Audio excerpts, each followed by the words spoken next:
Hi hello नमस्ते. मी पूजा.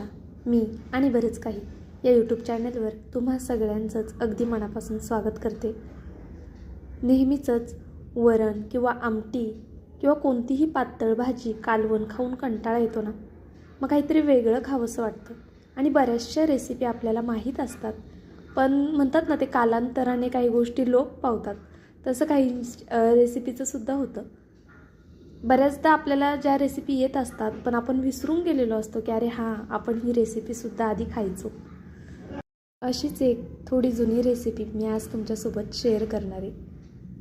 हा पदार्थ माझी आजी जास्त छान करते आणि मला माझ्या हातापेक्षाही आजीच्या हातचा हा पदार्थ खूप जास्त आवडतो. लहान असताना आम्ही खूप पोटभर खायचो. खूप भरपूर जेवण करायचो ज्यावेळेस ती हा पदार्थ करायची. तर चला जास्त वेळ न घालवता आपण लगेच रेसिपीला सुरुवात करूया. नवीन असाल तर सबस्क्राईब करून घ्या आणि व्हिडिओला लाईक केलं नसेल तर लाईकसुद्धा करा. तर इथे मी 3 बटाटे घेतलेत. तुम्ही पाहिल्याप्रमाणे त्यांची साल काढून घेतलेली आहे मी आणि त्यानंतरने ह्याचे असे मोठे तुकडे करून घ्यायचे आहेत आपल्याला. हा पदार्थ तुम्ही किती लोकांसाठी करताय त्यावरती डिपेंड आहे की तुम्ही किती बटाटे घेणार आहात. इथे मी ही 3 ते 4 माणसांसाठी करते आहे, त्यामुळे मग मी 3 बटाटे घेतलेत. आता समप्रमाणामध्ये जवळपास अशा ह्याच्या फोडी करून घेते मी. त्यानंतरनं हे आपल्याला स्वच्छ धुवून घ्यायचं आहे.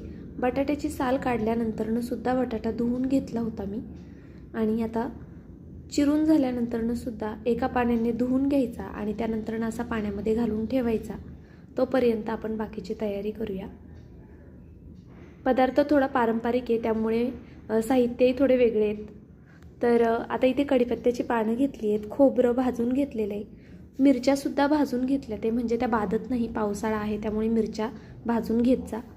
लसणाची एक गड्डी घेतली आहे, कोथिंबिरीच्या काड्या घेतल्या ते आणि त्यानंतरनं ओले शेंगदाणे इथे ते घेतलेले आहेत भाजून.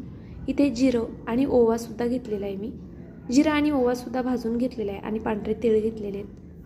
तर आता आपल्याला हे सगळे जिन्नस मिक्सरच्या भांड्यामध्ये घालायचे आहेत. तुम्ही म्हणाल की पारंपरिक रेसिपी म्हणजे नक्की काय, तर थोडी जुनी आहे आणि बहुतेक वेळा पूर्वी बऱ्याचशा घरांमध्ये ही रेसिपी खाल्ली जायची. कदाचित आजही केली जात असेल पण थोडं त्याचं प्रमाण कुठेतरी कमी दिसतं. त्यामुळे मग म्हटलं चला ही रेसिपी तुमच्यासोबत शेअर करावी, म्हणजे मग तुम्हालासुद्धा ह्या रेसिपीची आठवण येईल आणि तुम्हीसुद्धा करून खाल. अशा पद्धतीने नक्की करून पहा, तुम्हाला नक्कीच आवडेल.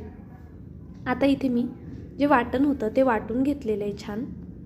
थोडंसं पाणी घालूनच आपल्याला हे वाटण वाटून घ्यायचं आहे. त्यानंतरनं कढई ठेवायचे. ह्याच कढईमध्ये आधी मी सगळे जिन्नस भाजून घेतले होते, तर त्याच कढईमध्ये आता मी पुन्हा तेल ॲड करते आहे. तेल एकच पळी ॲड केलेलं आहे. त्यानंतरनं थोडीशी मोहरी घालायची आपल्याला. त्यानंतर आपल्याला यात जिरं घालायचं आहे. जिरंही अगदी थोडं घातले कारण की आधी वाटायला आपण जिरं वापरलेलं आहे. हिंगसुद्धा अगदी चिमूटभर घातलेलं आहे मी. आता हे परतलं की आपल्याला त्यामध्ये बटाटा ॲड करायचा आहे. हा पदार्थ करण्याची पद्धत वेगळी आहे असं मला तरी वाटतं. माझ्या आजी या पद्धतीने करायची, तीच पद्धत मी तुमच्यासोबत शेअर करते आहे. आता इथे संपूर्ण बटाटा पाण्यातनं निथळून तेलामध्ये टाकून घ्यायचा आहे आणि हा छान हलवत परतत राहायचा आहे. आपल्याला झाकण ठेवून हा बटाटा 50% तरी शिजवून घ्यायचा आहे. त्याचं कारण असं, आपण ह्याची भाजी करणार आहोत आणि भाजीत जर डायरेक्ट बटाटा शिजायला घातला तर तो शिजायला वेळ लागतो. त्यामुळे आपण आधी बटाटा 50% शिजवून घेणार आहोत. तेलावरती बटाटा खूप लवकर शिजला जातो. तुम्ही हवं तर जास्त बटाटा असा तेलामध्येच शिजवून घेतला तरीसुद्धा चालणार आहे. आता मी पहिलं एकदा झाकण ठेवून ह्याला वाफ काढून घेतलेली आहे 1-1.5 मिनटासाठी. त्यानंतरनं पुन्हा एकदा झाकण ठेवायचं आहे आणि पुन्हा एक छान वाफ काढून घ्यायची. आता इथे पुन्हा 1.5-2 मिनटं झालेली आहेत आणि तुम्ही पाहू शकता बटाटा छान असा खालच्या साईडनी खरपूस झालेला आहे. असाच आपल्याला बटाटा खरपूस होईपर्यंत परतायचा आहे. आता हा बटाटा आपण काढून घेणार आहोत. या पद्धतीने कधीही तुम्ही जर पातळ बटाट्याची भाजी करताय, नक्की या पद्धतीने करत जा. त्यातला जो बटाटा असतो तो खूप जास्त चविष्ट लागतो आणि यामध्ये मी चिमूटभर मीठसुद्धा घातलं होतं परतताना, पण ते स्किप झालेलं आहे. तर ज्यावेळेस परतताय त्यावेळेस मीठसुद्धा नक्की घाला. आता मी हा बटाटा काढून घेतला आहे संपूर्ण आणि तुम्ही पाहू शकता किती छान असा परतला गेला आहे. तुम्ही असा मुलांच्या टिफिनसाठी करू शकता, पूर्ण शिजवून फक्त हळद घालायची थोडी. आता त्याच कढईमध्ये पुन्हा तेल घालून घ्यायचं आहे आपल्याला. तेल तुम्ही तुमच्या अंदाजे घाला, म्हणजे तुम्हाला जर जास्त आवडत असेल तर थोडं जास्त घाला, पण शक्यतो बटाट्याच्या भाजीला खूप तेलाची गरज पडत नाही. मी ते 1.5 पळीच्या आसपास तेल घातलेलं आहे. त्यानंतरनं मोहरी घालायची. मोहरी छान तडतडली की त्यानंतरनं यामध्ये कढीपत्ता घालायचा आणि पुन्हा थोडं हिंग घालायचं. आत्ता जिरं घातलेलं नाही आहे, कारण की जिरं आपण वाटताना घातलेलं आहे आणि बटाट्यातसुद्धा घातलं होतं. आता आपण जे वाटण करून घेतलं होतं ते वाटण यामध्ये घालायचे आणि वाटण तेलावरती छान परतवून द्यायचे. वाटण तेल सुटेपर्यंत छान परतून घेतलं की मग भाजी आपली छान होते. पण इथे मी एक गोष्ट तुम्हाला सांगते, आपल्या या वाटणामध्ये शेंगदाण्याचं प्रमाण जास्त आहे. त्यामुळे जेव्हा आपण हे वाटण परततोय त्यावेळेस आपोआपच तेल आपल्याला दिसेनसं होतं. आता यामध्ये हळद घालून घेऊया, पण डोंट वरी, नंतरनं भाजीला तेल सुटतं. तुम्ही वाटण परतताना म्हणाल की अरे तेल कुठे गेलं किंवा तेल तर सुटलंच नाही वाटणाला, तर नॉर्मली जेव्हा पण आपण शेंगदाणे वापरतो भाजीमध्ये जास्त, त्यावेळेस तेल संपतं म्हणजे आणि दिसत नाही ते असं परतताना, पण नंतरनं ज्यावेळेस आपण पाणी ॲड करतो त्यावेळेस तेल व्यवस्थित सुटतं. हळद घालून झाल्यानंतरनं पुन्हा मी 2 मिनटं वाटण परतवून घेतलेलं आहे. आता हे बऱ्यापैकी व्यवस्थित परतून झालेलं आहे आपलं वाटण. त्यामध्ये आता आपल्याला जे फ्राय करून घेतलेले बटाटे होते ते ॲड करायचे. आता इथे बटाटे घालून घेतलेत. बटाटे आणि वाटण पुन्हा 1 मिनिटभर परतवून घ्यायचे.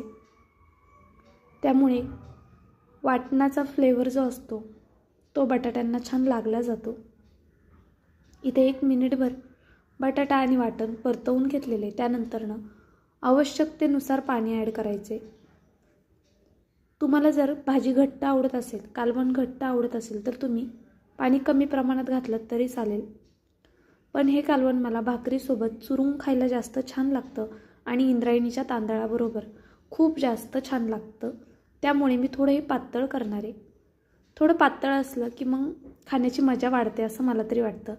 पण अर्थात तुम्ही तुमच्या आवडीनुसार पाणी कमी जास्त करू शकता. आता आपल्याला इथे चवीनुसार मीठ ॲड करायचे आणि पुन्हा एकदा सगळे एकजीव करून घ्यायचे. तुम्ही पाहू शकता या प्रमाणामध्ये मी पातळ अशी भाजी ठेवलेली आहे. 5 मिनटं भाजीला छान उकळी काढून घ्यायची. गॅस एकदम बारीक ठेवायचा. मोठ्या गॅसवरती भाजीला उकळी कधीच घ्यायची नाही. झाकणसुद्धा ठेवलेलं नव्हतं मी. जर झाकण ठेवलं तर भाजीची तरी जाते कोणत्याही भाजीची. इथे 5 मिनटानंतर बघा बटाटा आपला शिजलेला आहे. आपण आधी बटाटा शिजवून घेतला होता त्यामुळे बटाटा लवकर शिजला गेला आहे. आता ही भाजी आपली जवळपास झालेली आहे. यामध्ये आपल्याला शेवटचा जिन्नस अजूनही ॲड करायचा आहे, जो की सगळ्यांचाच फेवरेट असतो. तुम्ही व्हिडिओ इथपर्यंत पाहिलाच आहे तर प्लीज व्हिडिओला एक लाईक नक्की करा. नवीन असाल तर सबस्क्राईबसुद्धा करा आणि सोबतचं बेलायकनसुद्धा प्रेस करा, म्हणजे माझा व्हिडिओ सगळ्यात आधी तुमच्यापर्यंत येऊन पोहोचेल. इथे भाजी छान उकळती आहे आणि तुम्हाला दिसत असेल मध्ये मध्ये तेलसुद्धा आहे भाजीला. ज्यावेळेस आपण गॅस बंद करतो त्यावेळेस छान तेलाचा तवंगसुद्धा भाजीवरती दिसतो आणि तोच तेलाचा तवंग भातासोबत खूप जास्त छान लागतो. जे शेवटचं जिन्नस म्हटलेलं राहिलं आहे ते म्हणजे कोथिंबीर, जी की सगळ्यांचीच फेवरेट असते. आता इथे कोथिंबीर घालून घ्यायची आहे आणि पुन्हा भाजी अशी मस्त हलवून घ्यायची.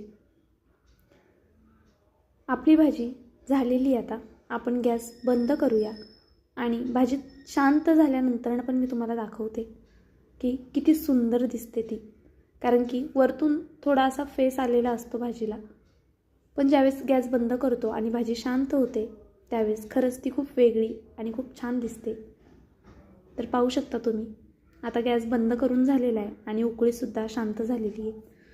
मस्त अशी बटाट्याची भाजी झालेली आपली. ही तुम्ही भाकरीसोबत, चपातीसोबत किंवा इंद्रायणी भातासोबत किंवा कोणत्याही भातासोबत खाऊ शकता.